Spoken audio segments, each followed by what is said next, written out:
Unit 6, Lecture 1, Past Continuous. Practice of English Grammar in Use. Raymond Murphy, presenter by Mohammed Nawaz Siddiqui. What is past continuous? The action or situation started before this time but had not finished. এখানে একটা line দেখো যেখানে শেষের দিকে আছে নাও, তার আগে শুরুতে আছে পাস্ট, আই স্টার্টেড ডুইং, মাঝখানে আই ওয়াজ ডুইং এবং তারপরে পাস্ট, আই ফিনিশ ডুইং। মানে অতীতকালে কোনো একটা ঘটনা ঘটেছিল, ঘটনা শুরু হয়েছিল এবং সেই ঘটনাটা মাঝখানে ছিল আই ওয়াজ ডুইং এবং ঘটনাটা একটা সময় শেষও হয়ে গিয়েছিল I finish doing.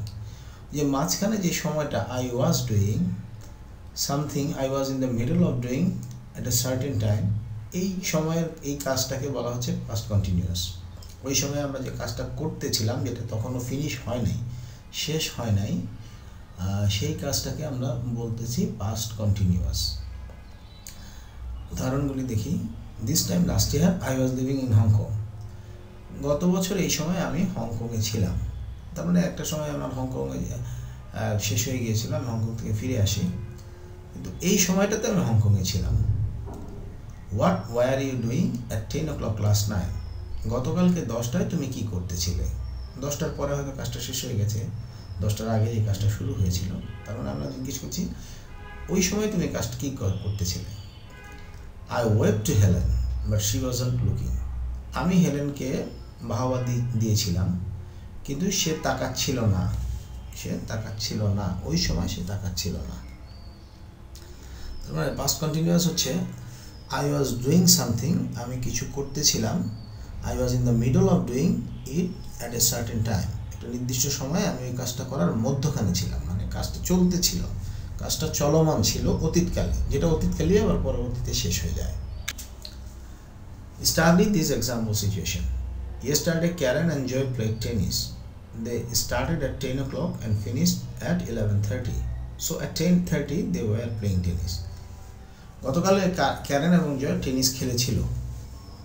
They started at 10 o'clock, তারা 10টায় শুরু করে এবং and finished at 11:30 এবং 11:30 শেষ করে। অতীতকালেই দুইটা ঘটনা হয়েছে, শুরু হয়েছে অতীতকালে, শেষও হয়েছে অতীতকালে। So at 10:30 they were playing tennis, তার মানে 10:30 তারা টেনিস খেলতেছিল। এই যে অতীতকালে তারা টেনিস খেলছিল একটা নির্দিষ্ট সময়, এটা হচ্ছে past continuous. They were playing, তারা খেলতেছিল। They were in the middle of playing, they had not finished.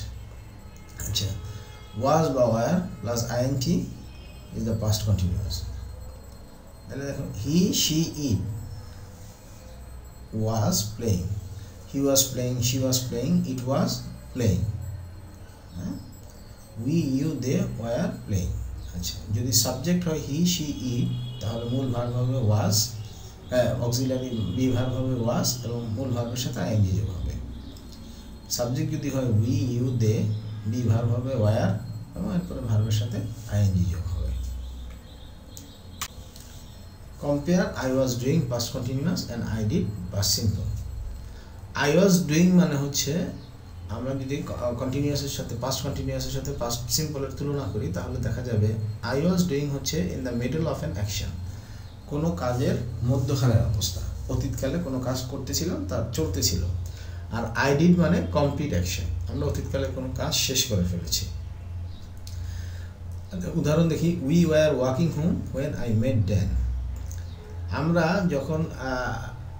আমরা তখন হাঁটতেছিলাম, বাড়ির দিকে হাঁটতেছিলাম যখন আমরা ডেনের সাথে আমার দেখা হয়। আই মেড ডেন হচ্ছে পাস্ট সিম্পল, আর উই ওয়ার ওয়াকিং হোম হচ্ছে পাস্ট কন্টিনিউয়াস।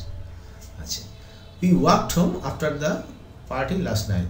আমরা বাড়িতে এসেছিলাম, চলে এসেছিলাম after the party last night, গতকালকে পার্টি শেষ হওয়ার পরে। তার মানে এটা একটা finish, all the way completely ওই কাজটা শেষ হয়ে গিয়েছিল। কিন্তু এখানে দেখো উই ওয়ার ওয়াকিং হোম, আমরা হাঁটতেছিলাম বাড়ির দিকে, ওয়েন আই মেট ডেন, যখন আমি ডেনকে দেখি। Kate was watching TV when we arrive. Kate TV দেখতেছিল যখন আমরা পৌঁছেছিলাম। আমরা যখন পৌঁছেছিলাম তখন কেট টিভি দেখতেছিল। Kate watch TV a lot when she was ill last year. Kate অনেক টিভি দেখেছিল গত বছর যখন সে অসুস্থ ছিল। তার মানে Kate was watching TV when we arrive. এখানে ওয়াচিং টিভি মানে কেট টিভি দেখতেছিল, এটা অতীতকালে ঘটনাটা চলমান ছিল। আর এখানে Kate watch TV a lot when she was ill. Kate প্রচুর টিভি দেখেছে যখন সে অসুস্থ ছিল গত বছর। Please subscribe the channel.